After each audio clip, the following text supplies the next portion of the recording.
Hey,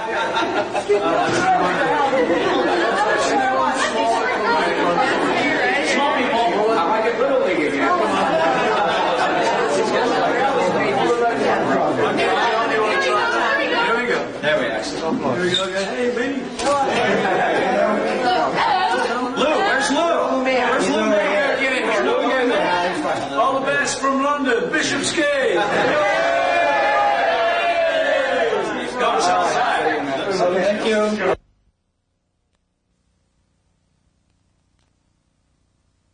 We love you, Paul. Oh, yes, we do.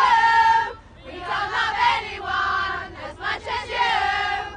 When you're not with us, we're blue.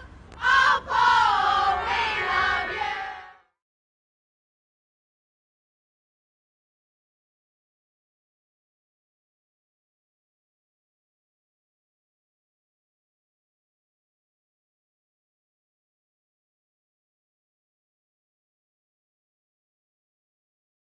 That's the big thrill, is just to see Paul and be here for the VH1 and be worldwide. We're here for Paul McCartney to give him our support, basically for like Flaming Pie, because it's brilliant.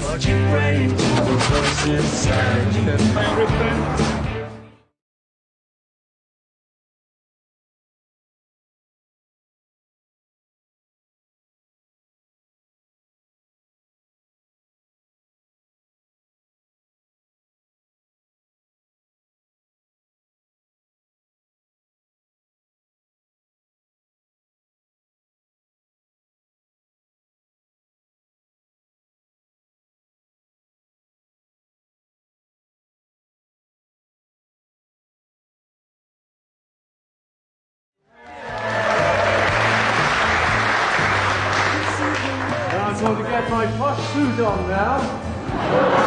So I'll see you a bit later. I'm very thrilled about it. I've been a fan my entire life, and I'm a huge McCartney fan. I mean, I collect B-sides, I collect, you know, old vinyl stuff. I mean, I get everything I can possibly get on the guy, and so that's how I've been getting into training.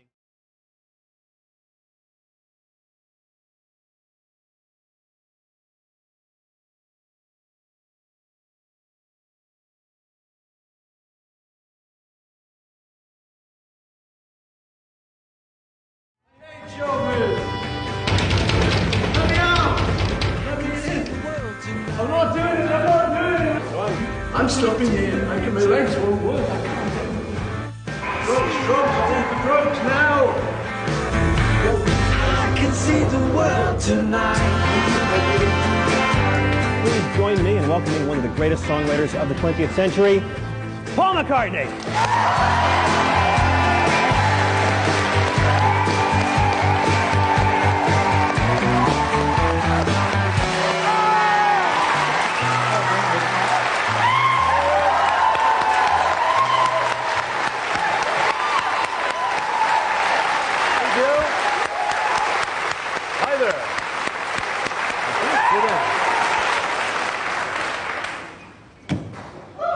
Here we are. Hi, Paul.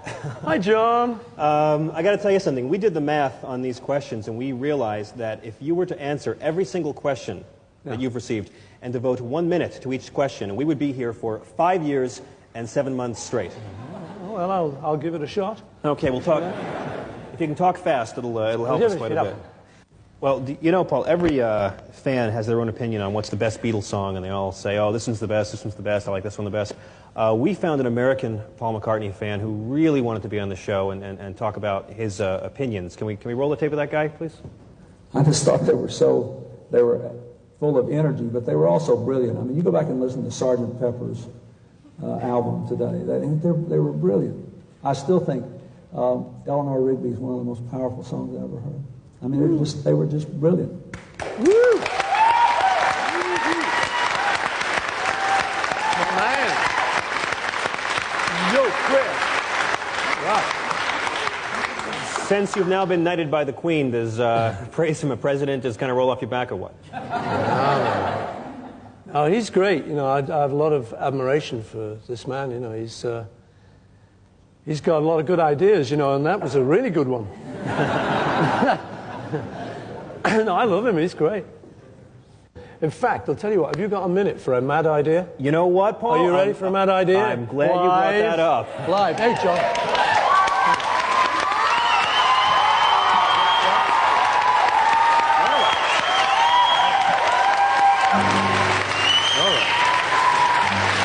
Okay. So here you go. Here's where we drive the sound men mad.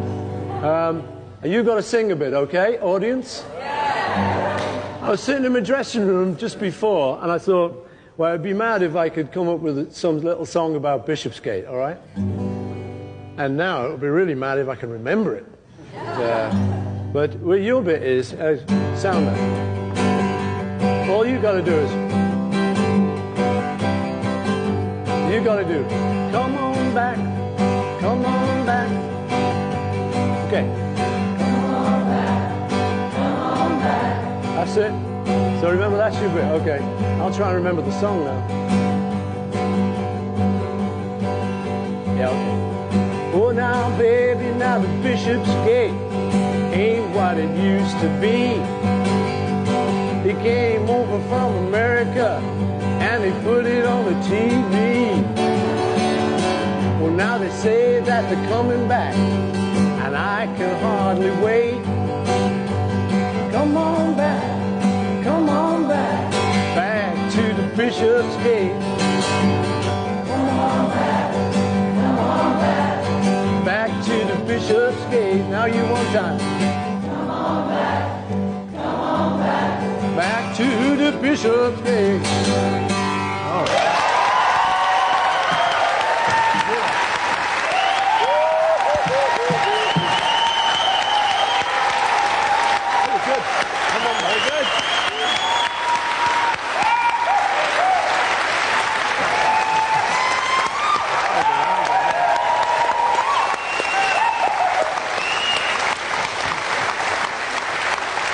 World premiere. Well, another world premiere, yeah. You can go out on the road with the kids here. Tour around with that. Is it true that you and John recorded together one night in L.A. in the mid-'70s? Are you going to release that session on CD someday? Yeah, we did. I was at a session, and John was at a session, but it was such a mad session that I think what we did was jammed, and there was a lot of people in the room, and I've no idea where the tape is. Maybe you know, John. Stirring it up here. There is a bootleg, yes. There is a bootleg. There is a bootleg, yeah. He knows about it. Yeah. Yeah, well, I'd like to hear it then. I haven't heard it myself, but it's pretty rare, but I've heard it. Yeah, we were together at a session. It wasn't kind of official, but someone switched the tape on when we were jamming.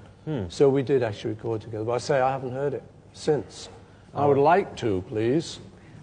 You're going to get it mailed like 400 copies now that you said that. Here's a really quick question before we go to break. If John were here today, do you think the anthology project would have spurred the Beatles to reunite and to tour? Yeah, well, it's highly likely that before the anthology project we might have reunited, you know, if John were around. People give us a lot of offers, some huge money to reunite. But of course you can't do it without John, you know. John, the Beatles was the Beatles. And people say, well, you know, maybe Julian or Sean or somebody could sit in. But you can't do it, you know. Without John, there is no Beatles. You know, there's the Threetles. But it's not the same. So, you know, we just got into the anthology project and just enjoyed it. And when we did Free as a Bird, it was as if John was there. You know, he's in the headphones. So that was enough. Jennifer wants to know, you've said Flaming Pie is a homemade album. What do you mean by homemade? Good question, Jennifer. What do I mean? I was basically not under really any pressure to make this album because of the release of the Beatles anthology. The record company had said to me they didn't really need an album for a couple of years. So I started to just make tracks just for my own pleasure, get my friends involved, go to his studio, come to mine, and just take it real easy. And so the tracks came kind of homemade. You know, I got some of my family members involved, and we just did it not like you do a normal album where you'll do kind of, you know, 3 months heavy breathing, you know, mixing, doing this, vocals, backings. We just sort of made a few tracks, stockpiled them, and then suddenly it was there. That's what I mean, John. It's that easy, eh? I got 4 kids. James is still in college, and he's looking maybe to do music. He's, you know, he would like to get into music. My daughter Heather is a potter. She just had a big exhibition in New York and in London. The youngest cast member of Let It Be. Yeah, Heather. that's right. Yeah, that was her. For those who saw the movie. Little baby she was then.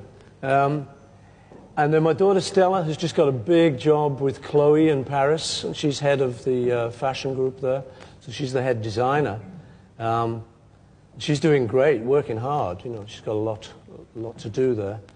And my other daughter Mary is into photography like her mum. And she also is into films and mainly photography, but a little bit of film. In fact, she and her boyfriend, Alistair, put together a video. Did they? So, yeah. Act surprised, John, act surprised. Really? Yeah. Who knew? Yeah, well, you know what? He directed it, she produced it, and I believe it might just be coming up soon.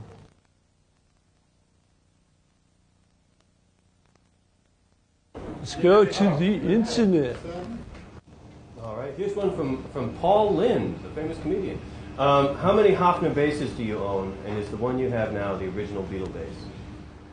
Yeah, I have one main one that I use and a backup.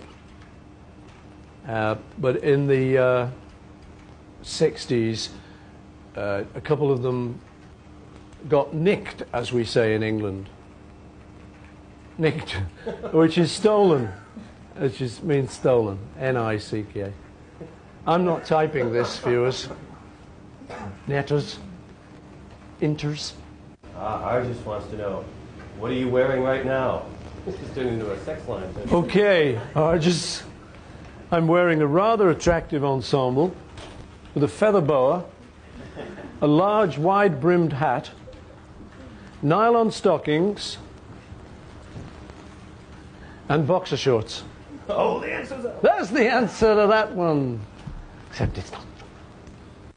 Sir Paul, a lot of celebs are doing online stuff. Bowie's single, Telling Lies, was available only online, and now here you are.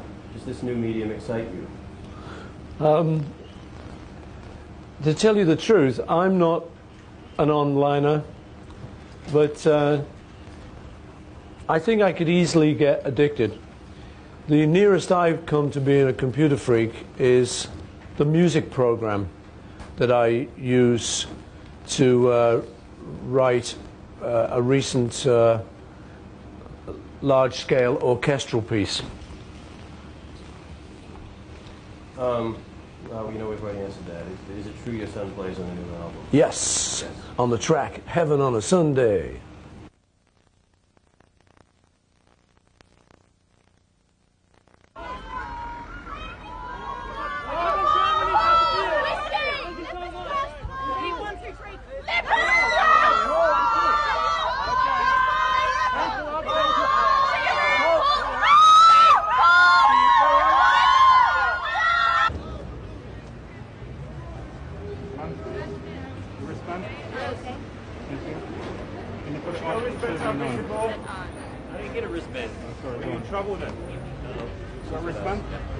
Who do you get a wristband from?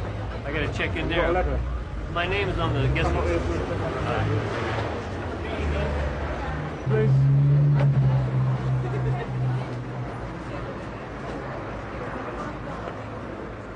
Hello, San Francisco. Hello, San Diego. Wristbands, please. Can you show them, please? Pardon me? Wristband, please.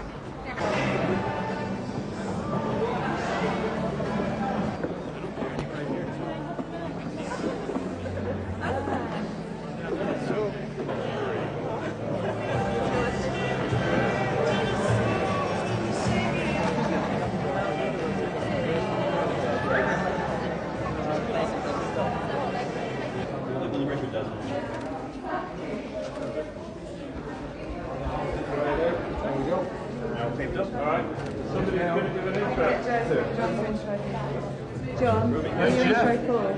Well, I would be very pleased to. Yeah, I'm just going to say hello. You can readjust this mic after that. Yeah, I'm going to go out. Right. Lovely. So I get to introduce you then? Okay, watch your head, love.